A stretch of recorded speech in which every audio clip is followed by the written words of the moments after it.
Aku ngasih contoh aja kali ya, biar lebih nangkep gini. Iya, iya. Malum lah, kami ini udah bukan generasi milenial, jadi nggak paham ini. Dih, ngajak-ngajak gue kamu.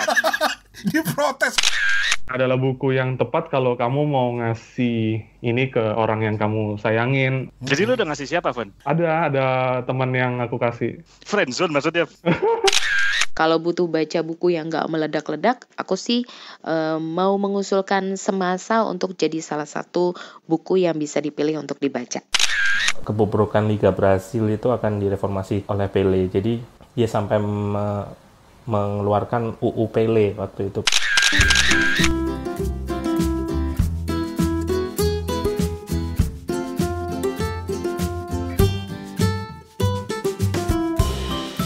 Hey, assalamualaikum, apa kabar? Ketemu lagi di Kepo Buku bareng gua Rane Hafid di Bangkok, Her Toto Eko juga lagi ada di Bangkok, biasanya di Singapura.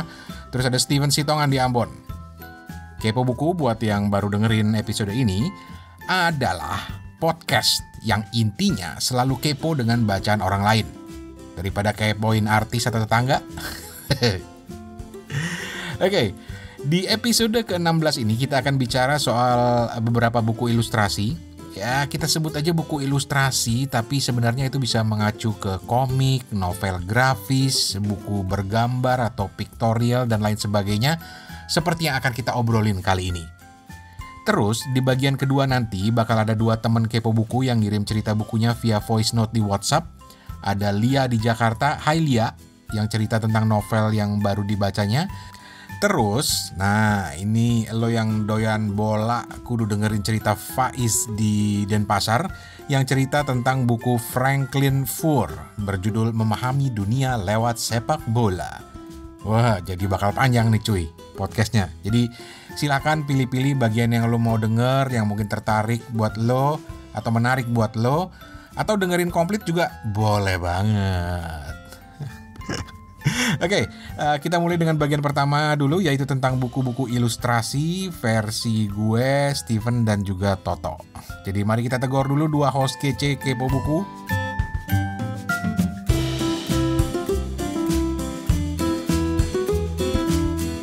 Tok, apa kabar Tok? Halo Pak Rane, apa kabar? Wih, ada di Bangkok sekarang. Iya, gimana sehat Bangkok? Bangkok sehat, Bangkok masih Bangkok aja nih.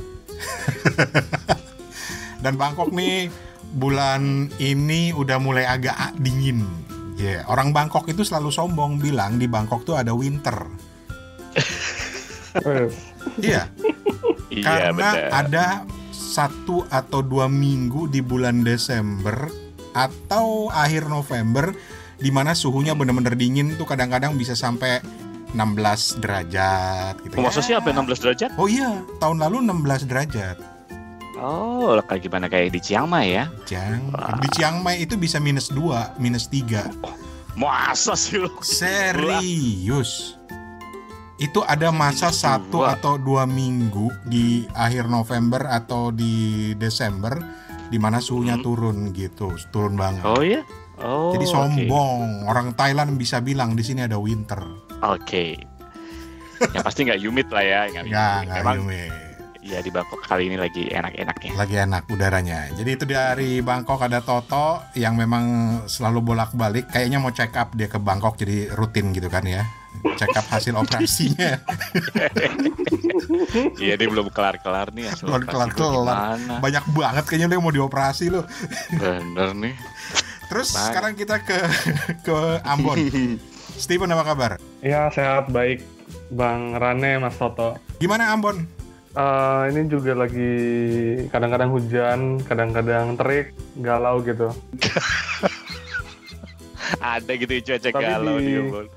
Tapi di beberapa bagian di Indonesia udah musim hujan ya. Udah sering hujan gitu.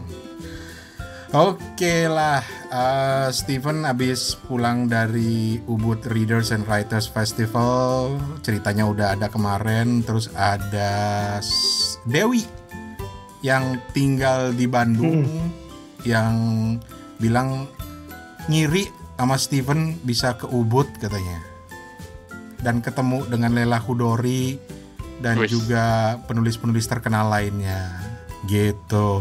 Terus dia bilang, kapan tim Kepo Buku sekalian aja bikin rekaman dari Ubud Readers and Writers Festival. Boleh tuh usulannya. Ntar kita cari sponsor aja ya, nerbangin kita ke Bali. Kita ngacak-ngacak ke di sana. Ya semoga. Iya, heboh kita tuh heboh. Ya semoga didengar sama yayasannya. Mungkin. Oh iya, kalau didengar ongkosin kita dong ke tahun depan ke Ubud. Cih, ngarep. Bodoh. Kalau ternyata didengar dan dikasih, lu kan nggak gua ajak lo. Ya, gue tetap ke sono. Gue kan gak punya malu. Gue tetap gak ada aja, gue tetap aja datang. Oke lah. Dan di Kepo Buku kali ini kita akan awali dengan rekomendasi buku menarik dari Steven. Dan ini gue nggak tahu bilangnya apa ya, komik atau buku grafik atau ilustrasi, gue nggak ngerti gitu ya. Tapi sebelum kita ngomongin buku-buku rekomendasi Steven, kalau nggak salah ada 3 ya Steven ya. Gue malah mau nanya 3. Ke Tok dulu nih. Tok, lu baca komik nggak Tok? Gue kalau sekarang udah jarang baca komik. Bingung gue baca komik sekarang. Kenapa? Komik apa yang enak dibaca ya? Gitu. Sebelumnya? Gak tau gue sekarang kalau baca komik gue bingung. Komik apa sih, lu ada saran gak sih komik apa yang harus gue baca? Nanti ada dari Steven, ada 3 nih yang boleh, baru. boleh. Tapi gue justru penasaran, referensi komik atau grafik novel lu atau buku ilustrasi lu tuh apa? Dulu waktu zaman gue kecil. Komik surga neraka. Iya, itu serem banget ya. Ada orang digergaji. Ngetawain neraka nggak boleh. Pas aja dulu, ya paling gitu. Apa sih zaman dulu? Kan gue udah bilang dulu gue suka baca Mimin, sama-sama hitam. Terus apa ya? Gue nggak begitu. Kayak teman-teman gue dulu suka baca manga gitu ya. Gue nggak begitu demen karena ya itu berseri sih gitu. Gue paling nggak suka. Gue biasanya kalau gue baca paling yang tipe-tipe kayak Doraemon. Cemen banget ya gue ya bacanya ya kalau komik ya gitu. Ada satu dulu komik wayang, siapa sih, R.A. Kosasih ya, satu doang tapi. Jadi gue nggak begitu gue mungkin lebih suka baca buku novel yang menurut orang bikin ngantuk ketimbang baca komik. Kalau gue sih begitu. Gitu ya. Okay. Walaupun gue dulu pernah sukses jadi penyewaan komik di rumah gue. Jadi gue beli doang buat disewain udah gitu. Tapi lu nggak baca? Gue nggak begitu suka baca komik. Oke. Mudah-mudahan nanti ceritanya Steven dan gue juga ada nambahin 2 buku grafik novel. Mudah-mudahan Toto jadi tertarik gitu. Dan ngomong-ngomong soal itu, salah satunya bahkan gue dapet dikasih sama Toto gitu loh. Nah, jadi gue baru tahu ternyata dia nggak suka baca komik, jadi dikasih makanya gue kasih ke lu. Itu satu-satunya buku yang pernah gue kasih lu ya. Iya. Ada berapa sih? Iya, makanya. Dan itu apa? Nanti kita ceritain. Oke, boleh. Tapi kita sekarang ke Steven dulu karena Steven tertarik banget gue dengan cerita lu. Ada 3 buku. Gue nggak tahu deh lu nanti sebutnya apa ya, komik, ilustrasi, grafik atau apa gitu, tapi silakan Steven. Jadi ada 3 buku ilustrasi yang pengen aku bagi di Kepo Buku kali ini. Mungkin bukan kayak grafik novel yang kayak Bang Rane sebutin tadi di awal. Kalau grafik novel tuh kan kayak Watchmen gitu-gitu kan, kayak komik Amerika, komik Jepang itu kan kayak cerita bergambar yang langsung kayak novel gitu. Tapi ini yang aku baca ini kayak ada ilustrasinya, ada quotes-nya, ada karikaturnya gitu. Jadi dengan desain, dengan quotes-quotes yang milenial banget tuh, aku rasa ini bagus untuk, atau mungkin sudah pada dibaca di kalangan pendengar kita, Bang.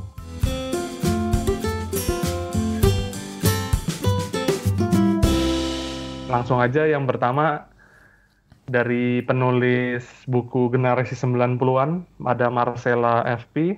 Ini buku barunya tentang, judulnya Nanti Kita Cerita Tentang Hari Ini. Ini bukunya memang Ntar lu, judulnya nanti lu mau cerita atau gimana? Judul bukunya nih, Nanti Kita Cerita Tentang Hari Ini. Oh itu judulnya. Lu pikir lu mau bilang tadi judulnya ntar kita cerita. Oh nanti kita cerita tentang hari ini, itu judulnya. Judul bukunya, iya. Oke. Yang pertama. Oke. Ya kita bahas yang pertama aja dulu. Ini aku belinya kenapa? Karena ini waktu itu, ini kayak lagi hype-hype-nya gitu di kalangan pembaca buku. Memang digenjot banget ya untuk pemasaran buku itu lewat media sosial. Jadi kita nggak pengen juga ketinggalan gitu, ketakutan ketinggalan baca buku ini gitu. Terus ini bukunya tentang apa sih? Nah buku ini ceritanya tentang seseorang yang bikin sebuah surat gitu untuk dirinya di masa depan. Oke. Jadi si penulisnya ini ternyata mendapatkan konten-konten ini juga dari curhatan netizen, curhatan lewat DM di Instagramnya dia. Dibikin quotes-quotes yang menarik banget dan akhirnya disatuin di buku ini, di buku bersampul keras ini. Ntar lo, gue tanya dulu, ini kumpulan quotes jadinya atau memang ada ceritanya atau gimana? Kalau aku bilang ini kayak ada ceritanya gitu. Memang dalam tiap lembar itu ada ilustrasi, ada quotes, tapi secara linear tuh nyambung. Jadi kayak nasihat-nasihat untuk kita gitu loh, life lesson yang worth it banget untuk kita ikutin. Aku ngasih contoh aja kali ya, biar lebih nangkep gini ya. Iya, malum lah, kami ini udah bukan generasi milenial, jadi nggak paham ini. Dih, ngajak-ngajak gue. Dia protes, lu tua-tua aja udah, dengerin. Gue tua, tapi gue milenial bro. Gue generasi yang beli CD lewat ini, makanan cepat saji. Belagu, lanjut. Oke, jadi salah satu quotes-nya kayak gini.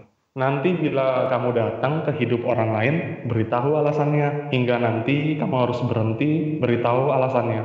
Jangan siksa mereka menebak lanjutan cerita. Itu satu. Terus yang lain lagi nih. Ilustrasinya ada quotes kayak gini. Tak perlu terlalu keras berusaha jadi berbeda. Jadi dirimu yang paling jarang dimiliki orang lain. Ada lagi kayak gini. Hidup itu lucu ya, yang dicari hilang, yang dikejar lari, yang ditunggu pergi, sampai hari kita lelah dan berserah, saat itu semesta bekerja. Beberapa hadir dalam rupa sama, beberapa lebih baik dari rencana. Gitu. Jadi ada rimanya, ada kayak life lesson-nya, ada kayak ilustrasi yang menarik gitu. Jadi aku juga jadi interest ini untuk berbagi ini buku-buku yang jauh dari buku pada umumnya memang, tapi ini benar-benar kayak dapet gitu, kena di hati gitu loh, kena di kita gitu. Gue yang belum paham itu karena kesan gue adalah ini buku kumpulan quotes. Terus pas gue cek di internet, dia bilang ini buku visual grafis yang menceritakan tentang seorang perempuan yang takut akan lupa rasanya menjadi muda. Totok banget itu. Jadi gue nggak pernah lupa, karena gue nggak pernah tua. Amin. Stay young. Jadi dia membuat surat yang dia kirim untuk masa depan sebagai pengingat untuk dia dan anaknya kelak. Jadi ceritanya tuh di mana, Steven? Jadi ceritanya kan dia jadi ibu nih. Kelak nanti kan jadi ibu, dia ngirim surat ke pembaca, ke kita gitu. Jadi hidup tuh kayak gini loh, nak. Hidup tuh ya dianggap sebuah perjalanan aja gitu, nggak usah terlalu keras. Dan juga itu yang tadi disebutin di tiap ilustrasinya gitu. Dan aku pikir ini adalah buku yang tepat kalau kamu mau ngasih ini ke orang yang kamu sayangin, orang yang mungkin jadi anak, jadi ponakan. Ini buku-buku yang ada value-nya gitu, ada nilainya, ada pelajaran hikmahnya gitu ya. Jadi lu udah ngasih siapa, Van? Gue baru mau nanya. Ya ada teman yang aku kasih. Temen. Iya. Friendzone maksudnya, Van? Enggak. Tapi kalau Rane tadi nyari di internet, kalau yang gue dapat malah si Marcella FP ini punya playlist di Spotify, dikasih judul nanti kita cerita tentang hari ini. Iya benar. Jadi benar-benar milenial banget ya untuk sebuah produk bacaan yang kekinian gitu. Aku nggak nyangka juga ada playlist di Spotify-nya itu. Tapi penasaran gue pengen tahu lagunya apa aja. Oke, ini gue lagi buka, ada playlistnya. Nanti kita cerita tentang hari ini oleh Marcella FP. Di situ ada Lucky, Cat Edmondson. Gue nggak tahu ini lagunya siapa. Ada Moon River, Carla Bruni. Ada Death with Dignity. Ada What If, Mocha. Nah itu gue tahu. Terus ada John Mayer loh. Yoi. Terus ada Just a Friend to You, Meghan Trainor. Jadi benar-benar sebuah karya yang sifatnya multimedia gitu loh, karena merangkum berbagai macam aspek, sampai dia punya playlist, sampai dia punya quotes dari orang lain gitu. Itu mungkin seperti itu polanya sekarang ya. Dibagi di sosial media juga biar lebih getok tularnya lebih dapat gitu. Dan ada hashtagnya NKCTHI. Nanti kita cerita tentang hari ini. Oh iya bener itu. Gue pikir lambat lu lah. Gue Gak milenial lo. Gak milenial banget gue.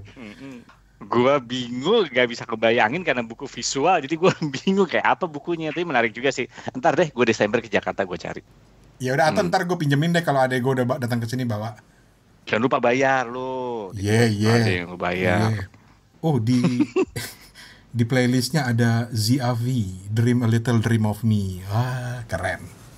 Oke. Thank you Steven buat rekomendasinya. Dan gue rasa ini bisa membantu gue juga untuk lebih memahami generasi milenial. Sedap. Aduh, buku kedua.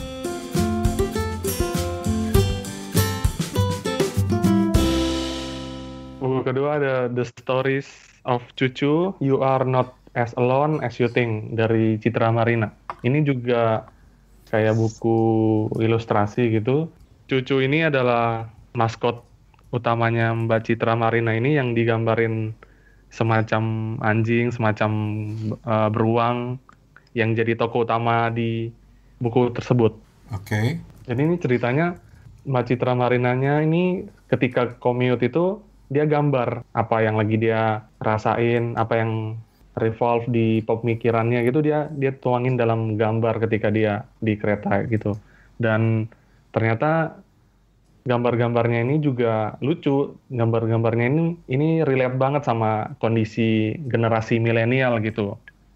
Dan yang paling appreciate juga ini kayak apa ya, buku-buku saku aja gitu, buku-buku yang ngepas di kantong celana gitu, handy banget ketika kita lagi bepergian atau mungkin lagi di sekolah atau dimanapun bisa baca. Gue lagi lihat juga nih di Instagram, di internet. Oh jadi cucunya itu CHOO, jadi cucu kereta ya, bunyi kereta gitu ya.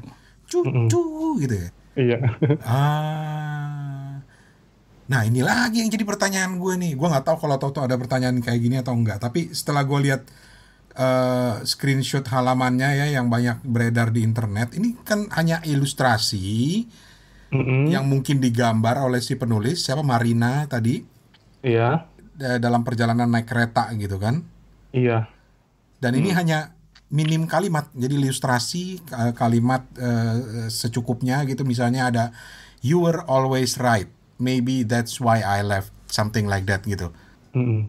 So apa yang menarik kemudian dari buku ini? Karena gue tuh kalau lihat buku, harus ada ceritanya nih, harus ada sesuatu benang merahnya yang bisa gue dapat. Sementara ini buku ilustrasi ini benar-benar minim tulisan tapi banyakan gambar gitu. Minim tulisan banyak gambar, tapi bagi aku ini juga lumayan punya makna gitu untuk generasi-generasi kita gitu, generasi milenial yang mungkin ketika lihat gambarnya tuh bisa nyadar gitu. Salah satu contohnya tuh gambarnya cucu nih ini. Dia lagi bilang to seem happy is not more important than to be happy gitu. To seem happy is not more as important as. Ya benar juga sih. Terus? Jadi nggak perlu buku yang berat-berat untuk kita lebih pengen baca buku, tapi buku-buku kayak gini yang aku rasa bisa menarik non-readers untuk bisa oh ada buku kayak gini tuh ternyata yang fun gitu, yang nggak berat gitu dalam tanda kutip, yang membuat kita jadi kayak, oh buku ini juga asik ya ternyata gitu. Ini dalam artian bisa menggayat pembaca baru gitu ya. Gue jadi ingat Lagi-lagi gitu. Jadi ingat waktu kecil dulu, nggak tahu kalau Toto atau Steven ngalamin, tapi waktu kecil dulu kan gue dulu sering dibeliin buku sama orang tua yang namanya buku bergambar, pictorial book gitu. Jadi bener-bener buku gambar apa gitu yang lucu-lucu, terus ada tulisannya sedikit, jadi untuk belajar membaca gitu. Nah, yang kesan yang gue dapat dari bukunya The Cucu ini adalah Citra Marina ya, bukunya Citra Marina ini adalah ini buku bergambar untuk orang gede, iya nggak sih? Iya benar-benar. untuk dewasa muda gitu ya mungkin ya. Berarti lu kagak masuk kerana. yang adult. Tapi sebenarnya buku ini tuh sebenarnya adalah buku, kalau menurut gue ngeliat buku-buku kayak gini tuh justru adalah buku-buku apa ya? Mungkin nggak terlalu tepat ya gue bilang gini, tapi buat gue itu, gue pribadi ya, menganggap buku ini adalah buku meditasi sebenarnya. Meditasi sih kata-katanya, tapi maksud gue gini, lu biasanya dicekokin dengan banyak kata-kata, kalimat, dan akhirnya menjadi sebuah paragraf kan gitu kan. Nah kalau buku ini tuh sebenarnya cuman 1-2 dikasih gambar, ya lu being reflektif aja dengan buku ini gitu. Lihat sesuatu yang tadi mungkin quote-nya lu udah sebut gitu ya, gue juga lihat nih gambarnya lucu-lucu. Nah dengan itu lu bisa nyimpulin sendiri gitu, dan menurut gue ini yang mungkin sepengamatan gue agak hilang dari khazanah buku di Indonesia ya, karena selama gue di Bangkok ini nih, gue tuh juga ngelihat buku-buku lokal Bangkok, dan buku-buku lokal Bangkok tuh unik-unik sebenarnya. Misalnya gue kemarin lihat buku Mind Map for Japanese gitu, Japanese Mind Map. Jadi lu bayangin buku grammar untuk yang adult, bahkan untuk adult gitu ya, tapi ada gambarnya men, ada ilustrasinya, komik-komik gitu. Ini yang menurut gue agak hilang dari Indonesia gitu ya, menurut gue.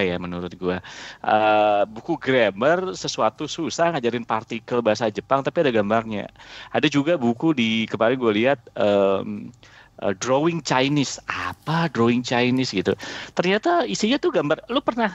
Lu punya buku everyday drawing nggak Ran, yang pengarangnya orang Jepang, apa sih namanya itu yang lu ceritain ke gue? Siapa itu yang buku menggambar? Nah, gue lupa juga itu siapa menggambar namanya. Sederhana. Menggambar sederhana. Nah, itu tipe-tipenya kayak gitu. Tapi itu sebenarnya buku grammar. Lu bayangin ya, lu dicekokin belajar partikel bahasa Jepang, no, wa, kayak gitu-gitu. Tapi pakai bahasa, jadi ini lu gambar ya, ini ada anaknya gitu. Ya itu ilustrasi kayak gitu. Tapi maksud gue, nah itu yang hilang dari buku Indonesia. Nah semoga kalau dengan adanya si Cucu ini, mungkin besok jadi peletup yang lain-lain ya. Karena menurut gue buku-buku kayak gini tuh unik gitu. Gue sih nggak seberapain dengan buku ini. Tapi menurut gue harusnya ada tempat untuk buku-buku seperti ini gitu. Dan sekedar ngelihat 1-2 halaman lu udah bisa dapat inspirasi gitu. Karena buku-buku yang misalnya kalau lu lihat buku-buku yang misalnya untuk mengasah kreativitas, gue pernah baca gitu, wah gue pengen jadi lebih kreatif nih, gue beli buku kayak gini, isinya cuma kayak gini-gini doang, karena itu yang akan mengasah imajinasi lo lebih dalam kalau menurut gue. Iya, dan gue teringat bagaimana sebenarnya kan kita punya otak kanan dan kiri, kanan yang lebih visual, kiri yang lebih teks gitu. Nah mungkin dengan menggabungkan kedua unsur ini dalam satu buku itu menjadi lebih menarik ya. Iya, betul. Lebih meriah. Oke. Cakep. Buku ketiga, Steven.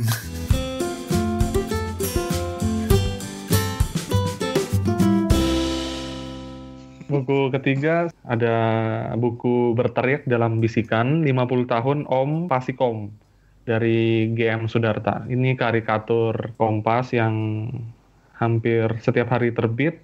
50 tahun beliau berkarya dibukukan dan jadilah sebuah collectible item yang aku rasa ini benar-benar layak untuk generasi sekarang baca, ataupun orang-orang yang pengen lihat Indonesia tuh kayak gimana sih dalam kurun 50 tahun terakhir gitu 70-an, 80-an, 90-an gitu. Ini buku yang tepat lah untuk itu. Kalau ini gue bisa lebih relate karena gue besar dengan Om Pasikom. Kebetulan juga Pak GM Sudarta juga berpulang di tahun ini. Aku rasa ini lengkap lah untuk kita lebih appreciate, lebih melihat lagi karya-karya beliau ini seperti apa sih untuk pembaca baru ataupun untuk generasi pembaca Kompas yang lama gitu. Dan yang aku salut ya sama karikatur handal kita ini, di halaman 16-nya dia bilang kayak gini, kerja membuat kartun editorial di koran itu karena Indonesia itu pantas dicintai, justru karena kekonyolannya yang tidak berubah oleh berbagai peristiwa menyedihkan dan menyenangkan, oleh para pejabatnya yang sering tidak tahu diri, oleh tragedi dan komedi yang susul-menyusul datang gitu. Oke. Judulnya apa sekali lagi? Berteriak dalam bisikan. Jadi lu lebih suka setelah lihat ini, Van, sebagai generasi milenial, lu lebih suka lihat ini apa lebih suka Om Pasikom apa lebih suka Benny sama Mice? Apa ya? Benny Mice lebih asik sih. Ya. Lebih ini ya. Karena kalau Om Pasikom memang dia biasanya kartunnya adalah yang berhubungan dengan tema berita yang paling ini ya, paling apa namanya? Lagi panas. Aktual saat itu. Iya, lagi panas aktual saat itu gitu. Ya sayangnya udah nggak ada lagi. Dan dulu waktu gue masih generasi milenial, milenial tahun 70-an. Kenikmatan gue melihat karikaturnya Om Pasikom ini adalah karena gue mencoba untuk gue bisa paham nggak ya gitu loh. Karena gue pengen tahu dia ngomong tentang apa. Sebelum gue baca berita di Kompas hari itu, gue pengen tahu dia lagi nyindir siapa nih, ngomongin apa nih. Dan itu menarik, itu menantang buat gue. Lu lebih suka Doyok kali, men? Iya, Doyok. Doyok itu juga legendaris ya menurut gue. Itu lain cerita lagi itu. Lain cerita lagi. Orang itu. di Jakarta dulu itu namanya ada koran Pos Kota yang dimiliki oleh Bapak Harmoko. Dan di situ ada satu lembar bergambar yang benar-benar itu isinya komik kartun gitu. Itu hiburan tersendiri gitu. Betul.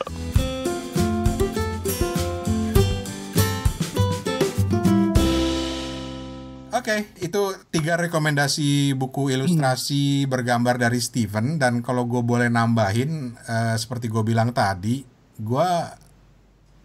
ini menarik, Steven. Lu pernah baca buku Paulo Coelho The Alchemist nggak? Pernah. Nah, dalam bentuk novel. Sekarang ada dalam bentuk komik, gitu. Bukan sekarang sih, udah lama. Karena gue dapat dari Toto juga udah lama banget.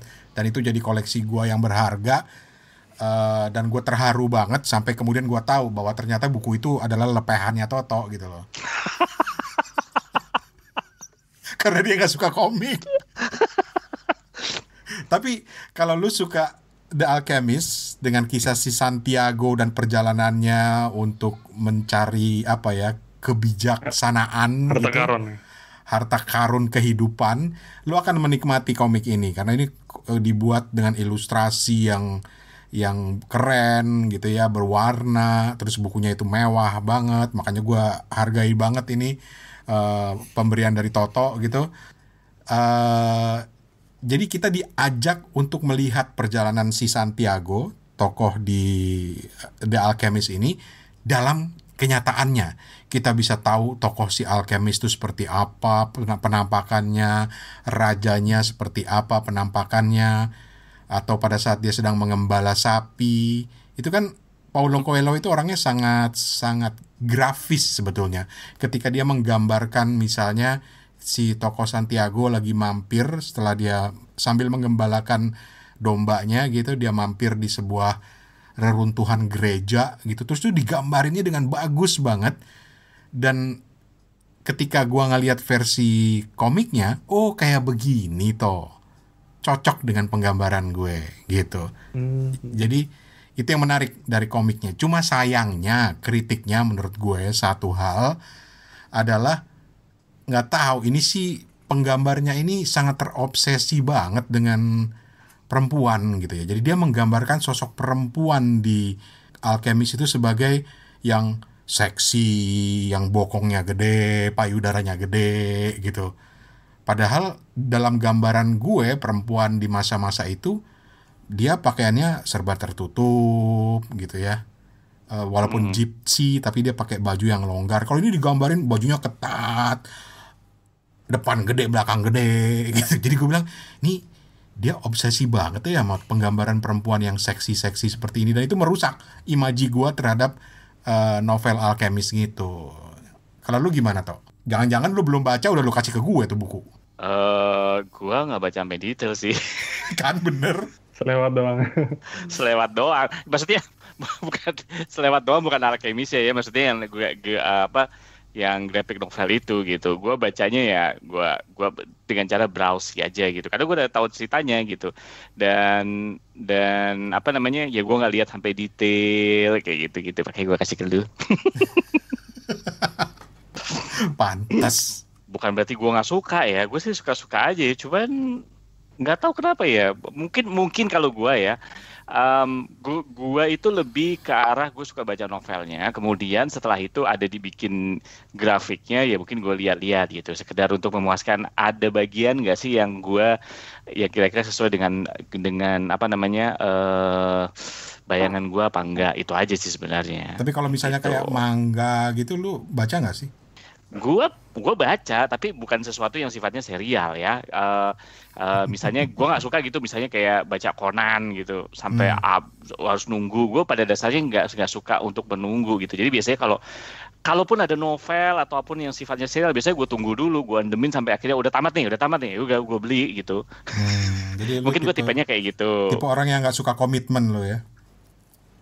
Oh. Gue justru suka komitmen. Kalau orang sana udah komit sama gue. Enggak, tapi gitu ya. Jadi kalau manga gue juga baca, tapi yang ringan-ringan gitu. Kayak misalnya Doraemon gitu. Gue juga udah ngumpulin Doraemon dalam bahasa Jepang gitu misalnya. Karena gue lagi belajar bahasa Jepang. Misalnya kayak gitu. Dan itu pun gue bingung ya. Manga tuh kan sebenarnya punya struktur kotak-kotak. Apa tuh yang kalau panelnya. Gue kadang-kadang masih suka bingung lo baca manga padahal kemana. Seriusan ya, ini serius ya. Jadi kadang-kadang gue bingung kok di habis ini dia ngomong gini, oh gue salah baca panelnya. Pantes nggak ngikutin ceritanya gitu ya. Iya, pantesan kok agak aneh ya gitu. Tapi ini terakhir buat Toto sama Steven, terutama buat Toto yang nggak terlalu suka komik ya. Gue mau rekomendasiin satu. Ini gue bisa bilang novel grafis atau komik gue yang paling mahal yang gue punya. Asik. Apa tuh? Judulnya A Drifting Life karya Yoshihiro Tatsumi. Itu sudah diterjemahkan ke dalam bahasa Inggris. A Drifting Life Yoshihiro Tatsumi. Dan yang menarik adalah Toto ini bakal tertarik karena ini sekali baca dia nggak bersambung. Apa tuh? Dia nggak bersambung. Yang Drifting Life ini. Drifting Life ini. Okay. Drifting Life ini sekali baca 600 halaman. Oke. Oh. Dan tapi dalam bentuk komik. Dalam bentuk komik. Dan yang menarik adalah karena, gua nggak suka manga. Terus terang, gua nggak bisa appreciate. Bukan nggak bisa appreciate, tapi gua nggak pernah ngerti di mana menariknya. Tetapi si Tatsumi ini adalah sosok yang gue bisa relate sama dia karena dia menciptakan aliran baru di Jepang yang disebut sebagai Gekiga. Jadi dulu di Jepang itu kan manga udah mulai populer gitu ya, yang tokohnya itu ya namanya kartun gitu ya, kayak Doraemon, wajah bentuknya aneh, atau kalaupun kayak Detektif Conan digambarkannya ya kecil, matanya belok segala macam ya. Kalau aliran Gekiga ini gue bilangnya aliran yang realis, yang benar-benar menggambarkan manusia itu seperti ya manusia. Dan kalau manga itu kan lebih ceria kesannya gitu ya. Kalau Gekiga ini lebih dark.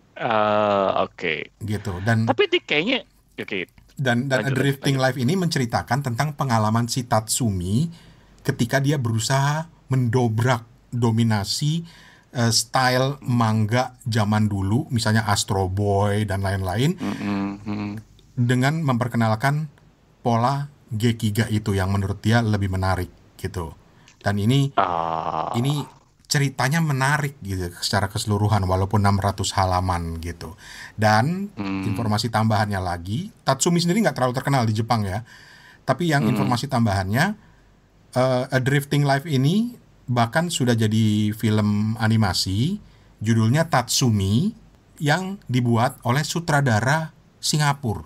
Oh ya? Ilustrasinya, teknik-teknik menggambarnya, teknik penggambarannya itu dibuat di Batam oleh banyak animator-animator Indonesia. Keren. I see, oke. Ya ini mungkin bisa menarik minat lo, Tok, untuk baca atau Steven juga. Ini gue lagi lihat panel-panelnya nih karena ada di droneandquarterly.com nih, contoh-contohnya. Tidak lumayan ini ya, memang realis ya, memang gue lihat. Realis, hitam putih, nggak banyak. Hitam putih, realis. Nggak ada imut-imutnya, nggak ada kawaii-kawainya gitu kan ya. Nggak ada tendangan maut. Dan sepertinya panelnya tidak membingungkan buat gue. Jadi itulah, silakan dicoba. Gue beli terakhir tuh 5.000 yen. Komik paling mahal gue. Iya, di sini kalau harganya 34,95 USD. Gitu. Dan yang membuat gue berbahagia adalah karena komik itu ditandatangani langsung oleh Tatsumi sendiri. Wow. Makanya gue bilang kok bisa lo dapat? Itu dia. Gue ada kesempatan preview filmnya di Jepang. Gue dateng, ya poci sana poci sini. Terus Tatsumi ngegambar di buku gue. Wow. Tokoh itu dan itu gue simpen sampai sekarang gitu. Oke. Mantap. Makanya gue bilang ini komik gue yang paling berharga. Keren. Gitu.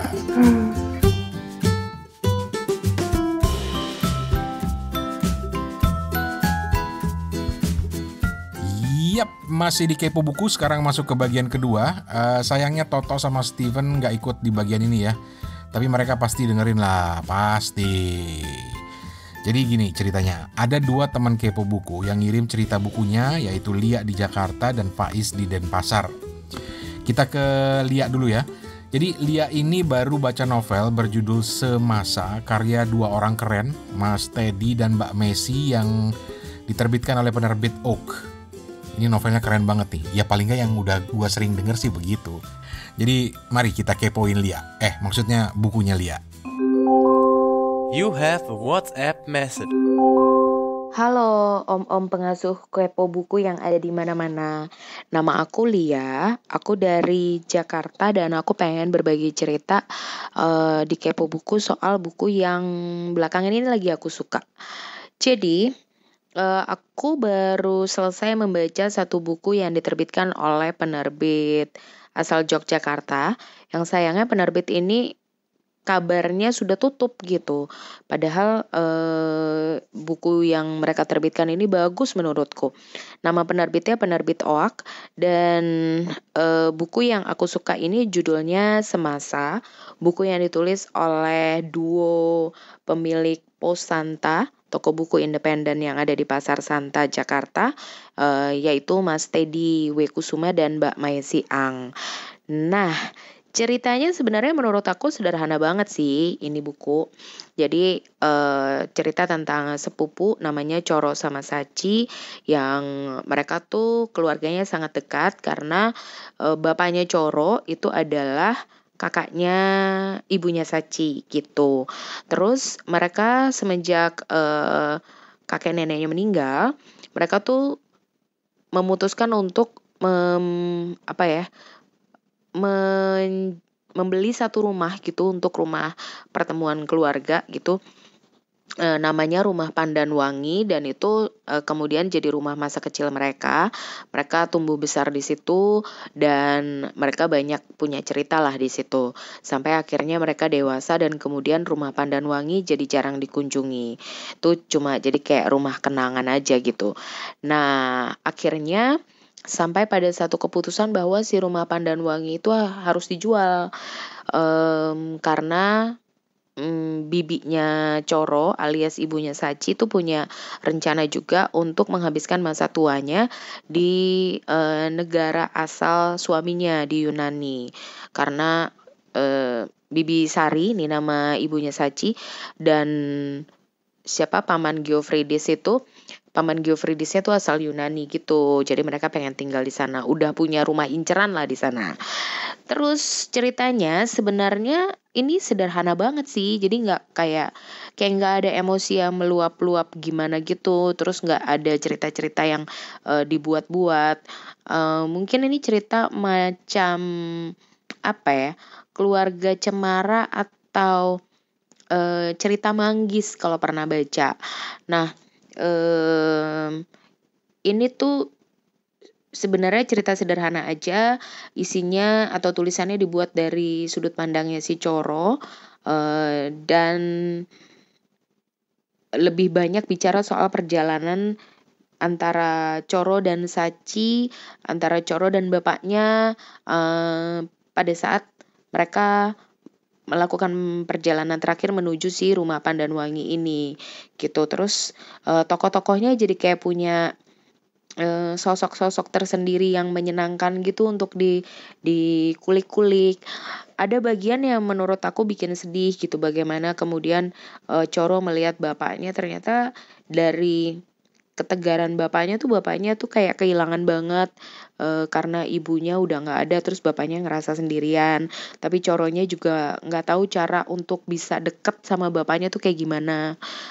Terus ada juga bagian dimana si Coro ini kemudian jadi berbeda paham dengan Saci yang menurut Coro Saci itu terlalu mendewakan keilmuan gitu, karena memang Sacinya nih mengejar gelar doktor gitu di luar negeri. Aku lupa negerinya mana, negaranya mana gitu. Ya banyak komunikasi di sini yang berjalan seadanya dan justru itu yang bikin menarik sih. Beberapa di antaranya malah membangun emosi yang kuat gitu menurut aku.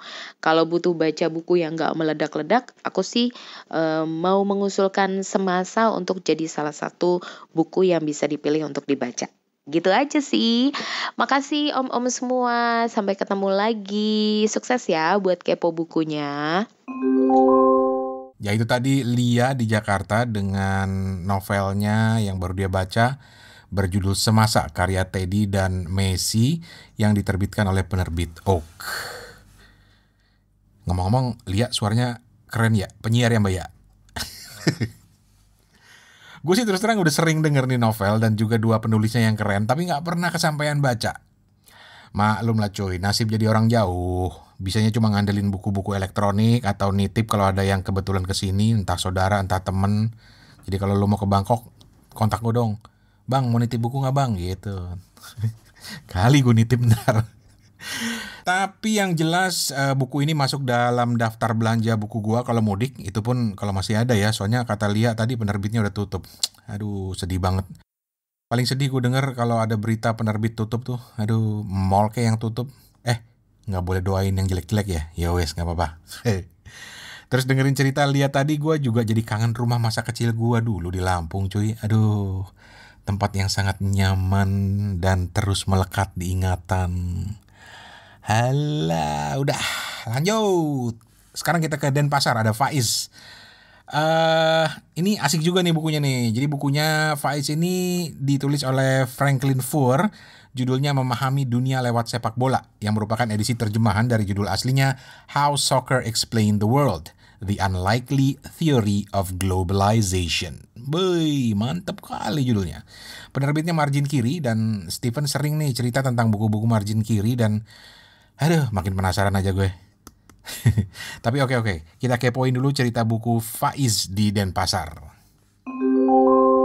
You have a WhatsApp message. Halo kepo buku. Halo Om Rane, Mas Tato, dan Mas Steven. Ini Faiz jadi Denpasar. Dan sebelumnya kemarin sempat mau kirim sih, cuman karena buku yang saya baca ini genrenya agak beda, jadi mengurungkan niatnya. Namun setelah kemarin dengerin yang ada yang rekomendasiin buku saham dan dia bilang juga nggak menarik, padahal itu menarik buat saya karena ya memang mau belajar ke arah situ gitu. Jadi saya saya rekomendasikan juga buku yang bukan saham. Ini genrenya di sepak bola, namun nggak pure sepak bola, karena yang menulis buku ini adalah Franklin Foer, yaitu wartawan jurnalis politik ya. Dan judul bukunya adalah Memahami Dunia Lewat Sepak Bola. Jadi si Franklin Foer ini jurnalis politik, dia menulis buku ini berkaitan dengan sosial politik pada zaman ini. Bukunya 2004, jadi itu di awal-awal tahun 90-80 itu awal-awal globalisasi gitu. Jadi dia backgroundnya, kita harus tahu dulu backgroundnya itu. Jadi buku ini sangat-sangat menarik buat orang yang satu suka sepak bola, nggak suka sepak bola pun kalau orangnya politik bakal suka ini buku ini, sosial, terutama sosial. Nah contohnya ketika di bab 1 dia mengaitkan sepak bola itu bukan sekedar olahraga. Jadi di bab 1 ini dia mengaitkan dengan pembantaian Muslim di Bosnia. Jadi kalau perang Bosnia itu, kalau kita ngikutin sejarah, apa sih kaitannya sepak bola di situ? Nah di sini diurai begitu lengkap dan begitu unik, dan fakta-faktanya itu unik karena dia, si jurnalis ini ya layaknya jurnalis investigasi, dia nggak cuma riset, jadi dia datang ke tempat-tempatnya, termasuk ketika di bab dia membahas sepak bola dan hooligans, dia datang ke London, ketemu dengan hooligans yang memang hidupnya udah lama, dari tahun, artinya hooligans yang awal dulu, yang merasakan nih sebelum era Margaret Thatcher itu puncaknya kan ketika terjadi kalau nggak salah Liverpool itu yang 96 terbunuh itu, Hillsborough. Nah itulah puncaknya penggantian seluruh, mulai dari pagar pembatas seperti itu. Kalau di Inggris kan nggak ada pagar pembatas penontonnya. Nah itu dikaji sama dia dari sisi sosial dan politik, terutama di era globalisasi. Dan menarik sih untuk melihat gimana sih sebuah kekerasan yang memang lahir di Inggris itu, dan dengan melihat sepak bolanya yang ada sekarang begitu kapitalis ya, begitu sepak bola Inggris sekarang itu kan kapitalis banget, karena hampir semua itu ada sisi komersialisasinya. Bahkan kalau teman-teman ngikutin Liga Inggris tuh ada game yang namanya FPL, itu juga salah satu komersialisasi Premier League, dan itu sukses untuk menjadikan Premier League ini liga menurut saya liga terbaik. Liga terbaik bukan berarti kualitas klubnya terbaik, tapi untuk memberikan hiburan, Premier League ini yang terbaik. Dan ngomong-ngomong soal kapitalisme, di sini juga ditulis juga tentang sepak bola dan korupsi dunia ketiga. Dia mengambil Brazil di sini, yaitu siapa ikon Brazil, yaitu Pele. Pele ini dijabarkan dia waktu muda gimana, waktu dia masih bau kencur ibaratnya. Dia itu hebat, namun gagal untuk menjadi kaya. Kenapa? Karena yaitu kondisi sosial di Brasil yang nggak memungkinkan korupsi, penipuan. Jadi Pele itu waktu muda ditipu oleh investasi bodong. Nah ini cocok nih buat, harusnya sih Pele baca buku yang Desmond Vira kemarin. Saya lupa yang rekomendasiin siapa itu untuk investasi saham. Nah ini Pele investasi bodong dan sempat ngasih modal juga ke estate atau apa gitu yang kredit macet. Jadi Pele ini waktu muda dia gagal bukan sebagai pemain, tapi sebagai ya pribadi lah untuk menjadi orang kaya. Namun titik baliknya ketika dia menyatakan ingin bermain lagi, yaitu pindah ke Liga Amerika. Nah di Amerika inilah si Pele belajar tentang kapitalisme itu seperti apa. Jadi dia melihat bisnis adalah dilihat dari bisnis tidak bisa mendengar omongan keluarga, saudara seperti itu yang ada di buku ini. Jadi gimana Pele belajar kapitalisme dan membawa ini kembali ke Brasil ketika dia menjadi menteri. Waktu itu tahun 90-an dia menjadi menteri. Dia mau mereformasi ini semua ingin, ibaratnya kebobrokan Liga Brasil itu akan direformasi oleh Pele. Jadi dia sampai mengeluarkan UU Pele waktu itu, karena Pele ini apa ya, seperti kalau di Indonesia kurang ada ikonnya, tapi di Brasil Pele ini nggak di Brasil aja, di seluruh dunia bahkan nama Pele atau gambar Pele itu jadi hal-hal yang bisa dikomersialisasi. Itu yang dilakukan Pele setelah belajar ke Amerika.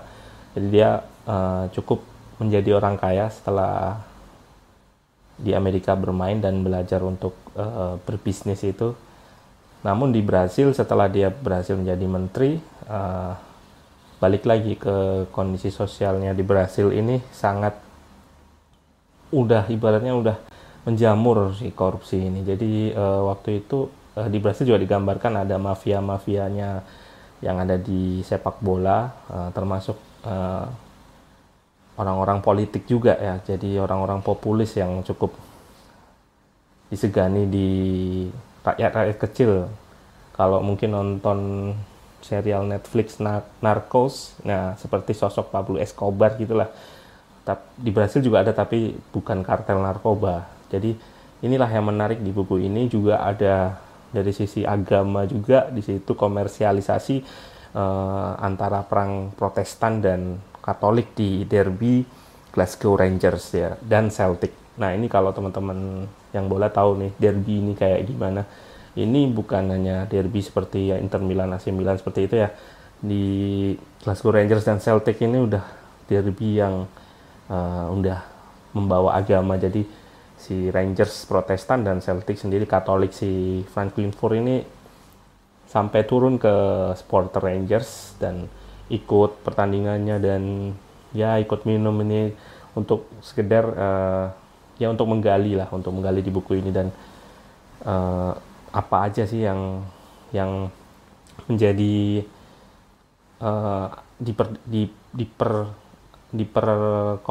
dikomersialisasikan di derby ini. Kemudian juga ada bab tentang Yahudi, antisemit dan gerakan Zionis juga ada di buku ini, dan pembahasan tentang Muslim pun ada. Jadi sangat memperkaya wawasan kita buku yang saya rekomendasikan ini. Tidak hanya orang yang suka sepak bola, namun sejarah pun akan menyukai buku ini. Kebetulan karena saya suka dua bidang ini ya, meskipun saya kan orangnya picky untuk baca buku, tidak terlalu banyak baca buku referensi, makanya saya juga kirim ini dengan dengerin Kepo Buku juga harapannya biar dapat referensi yang lain. Oke, nanti saya akan kembali juga insya Allah dengan buku-buku tentang sepak bola yang lain. Terima kasih Om. Ya, itu tadi Faiz di Denpasar dengan cerita bukunya. Oke, disclaimer, gue bukan penggila bola, tapi dengerin cerita bukunya Faiz, gue kok jadi tertarik ya. Sepak bola itu memang sudah bukan lagi sekedar olahraga, tapi sudah menyentuh macam-macam aspek kehidupan masyarakat, termasuk politik, ekonomi, bisnis, dan lain sebagainya. Gue malah jadi penasaran pengen baca bagian Pele yang diceritain Faiz tadi. Oke, ini bukan buku baru sih, jadi kalau lihat di webnya margin kiri ini udah terbit tahun 2006. Tapi cuy, Kepo Buku bukan cuma ngobrolin buku-buku baru lah. Buku-buku lama juga masih bisa dan menarik buat kita kepoin. Dan kita juga bakal tetap setia nunggu cerita-cerita buku lo semua seperti Lia sama Faiz tadi. Tetapi, selalu ada tapinya. Minggu depan Kepo Buku akan hadir dengan episode terakhir cuy, terakhir terakhir tahun 2018 maksudnya. Tuh kan si Emput aja sampai ketawa.